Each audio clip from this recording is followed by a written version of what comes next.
Russia has declared its big strategies for a superhighway that connects all the continents in the northern hemisphere, making it possible to travel from New York westward through Russia and on to London without the requirement for an airplane or a boat. Do you know anything about this superhighway? Well, there's only one way to find out. Plans for a new high-speed transport corridor potentially connecting London and U.S. municipalities by rail and superhighway have been disclosed. Yes, we are talking about a superhighway that will connect two continents. As crazy as it sounds, Russia is already moving ahead with this plan. The idea, dubbed the TERP, or Trans-Eurasian Belt Development, would see a 12,400-mile high-speed railway along with a freeway that will be built from Eastern Europe across Siberia and over the Bering Strait to Alaska. Let's consider a hypothetical trans-world superhighway extending from London to Alaska by way of Russia, Natch, that would go on a little over 8,000 miles in length. At a top highway speed of 85 miles per hour, the fastest legislated in the U.S., that implies a round-the-world highway travel time of just under 95 hours. That's approximately 4 straight days of driving, or only a little bit longer than what your moderate summer vacation road trip to the Grand Canyon feels like with kids. That sounds like a stretch, but if anyone can make it take place, it's obviously the Russian railways, and they have put some thought into this undertaking. You must be aware of the fact that Russian Railways bills itself as the third biggest transportation corporation in the world. It's unclear what metric RR utilizes when making this claim, but according to data from S&P Capital IQ, RR is clearly up there. Its annual revenues are over $31 billion, which is close to the $47 billion in annual earnings that FedEx does yearly, or the $58 billion that UPS rakes in. Are we there yet? The road would run across the whole of Russia, connecting with existing road networks in Western Europe and Asia. Let me tell you that the distance between Russia's western and eastern borders is approximately 10,000 kilometers or 6,200 miles. So a hypothetical drive that was fancifully calculated by CNN from London to Alaska via Moscow might surround about 12,978 kilometers or 8,064 miles. Somewhat isolated even by Alaska standards, you will find that no road links Nome with the rest of the state's road system. About 836 roadless kilometers across a desolate landscape separates Nome from the closest major city and road system in Fairbanks, which is the unofficial northern terminus of the Alaska Highway. Fairbanks, Canada, and the 48 adjacent U.S. states can be reached by road. Vladimir Yakunin, who is the head of Russia's state railways, told a meeting of the Russian Academy of Sciences that this massive project could connect the existing networks and supercharge global economic growth. He strongly believes that it will boost their economy because, why not? This superhighway would also feature oil and gas pipelines to link Russia's petro-industries more instantly to the rest of the world. There are no reports of this project being under construction, but Russia is fully determined to make this happen anytime soon. Let's hear what Vladimir said about this project. He said that this is an interstate, intercivilization undertaking. It should be an alternative to the existing model, which has resulted in a systemic crisis.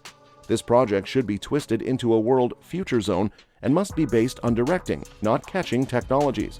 The transport boss developed this massive plan alongside the rector of Moscow State University, Viktor Sadovnichiy, and academic Gennady Osipov. Although the U.S. can be readily traversed by car thanks to the vast system of interstate highways, it lacks the high-speed railways which other world leaders are debating.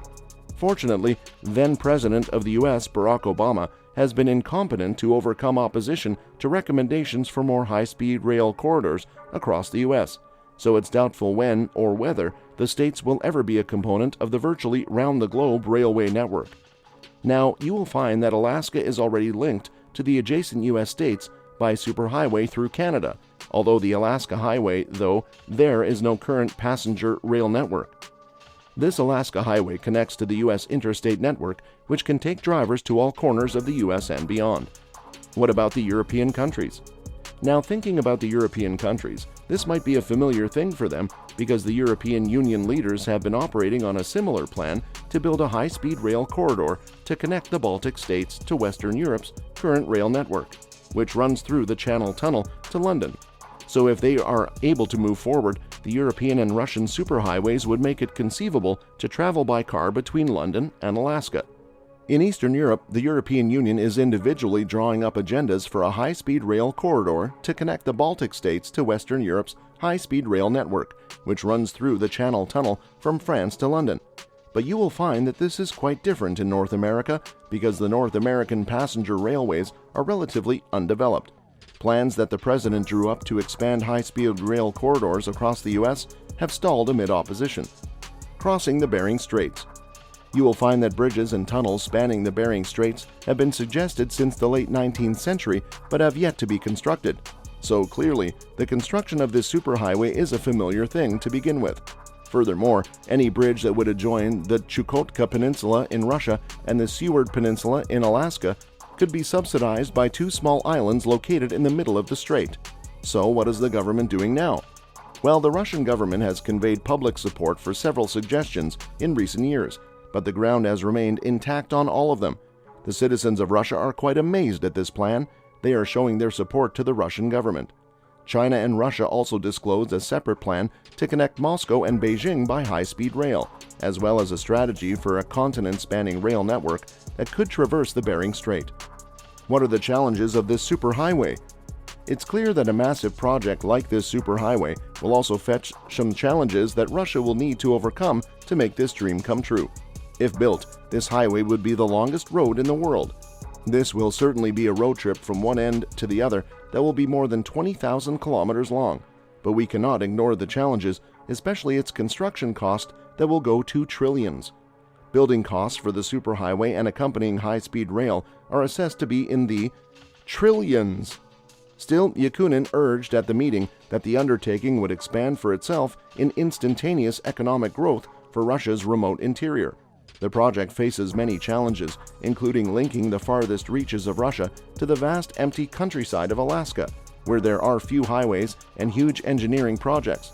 Believe it or not, Russia has attempted to bridge the turbulent Bering Sea several times, but unfortunately, various projects have yet to get off the ground. Times 8,000 odd miles of TEB indicates a total highway construction expenditure of anywhere from $56 to $88 billion. Remember that building underwater tunnels to connect the continents would add to the cost. At its narrowest, the Bering Strait, which is present between Russia and Alaska, extends 51 miles. Surprisingly, it cost England and France about $21 billion to build the 31-mile channel linking those two countries, which is about $33.8 billion in current-day dollars. This clearly suggests that excavating a Bering tunnel might add $55 billion or so to the total project expenditure. Call it $143 billion all in, roads and tunnels included. Long story short, we can say that the disruptive creation of a TEB sounds like a crazy idea, but it's not so crazy expensive that it might not work. Although the Russian rail chief said he evaluates the cost of the new venture would be in the trillions. But he argued that the project's economic advantage would overshadow the money which would be spent on this project. So that's all for today. What do you think of Russia's crazy plan of building this superhighway? Let me know in the comments and subscribe for more.